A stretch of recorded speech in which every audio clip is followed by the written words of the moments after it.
Que tu as pas oublié le texte, hein, Tati. Tu rentres de là où tu sors.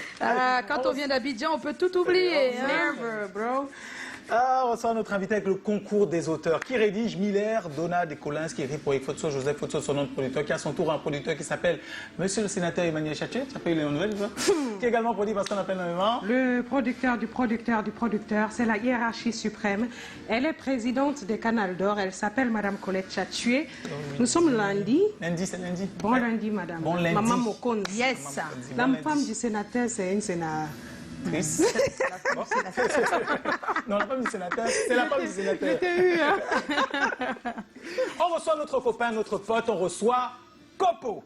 C'est écrit artiste musicien. Alors moi, j'aurais plutôt mis acteur. Alors Kopo, c'est une sorte de Georges Brassens, de Vorbi, de MC Solar, de Vorada, ou alors une version améliorée, enfin mis au goût du jour, de Donny Elwood Otou Marcelin. Alors tu es un parolier, un poète, un lyriciste, un slammer, un rappeur.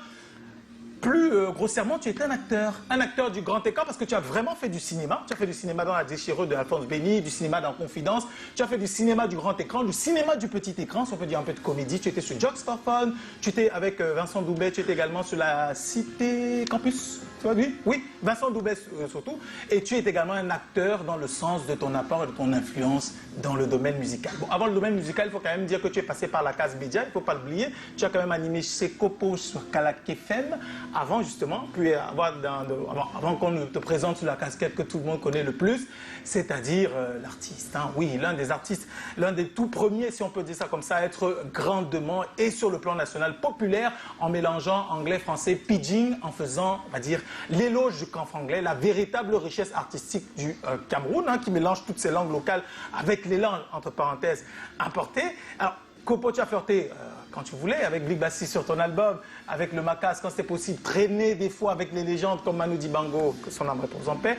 Et surtout, il faut le dire, tu écris avec humour, pertinence et impertinence. Et dans ton premier album, Si tu vois Mago, qui soit en 2004, tu traites des sujets compliqués, mais avec la plus grande simplicité. Par exemple, Si tu vois Mago, ça peut paraître brouillon et ramé, mais c'est quand même, on va dire, hein, l'immigration dont on parle vraiment avec la plus grande simplicité. Et on continue d'en parler. On continue d'en parler. Des questions liées à l'orientation sexuelle, on a mis beaucoup d'humour dans Emma. Alors, est-ce qu'on peut oublier nos légendes?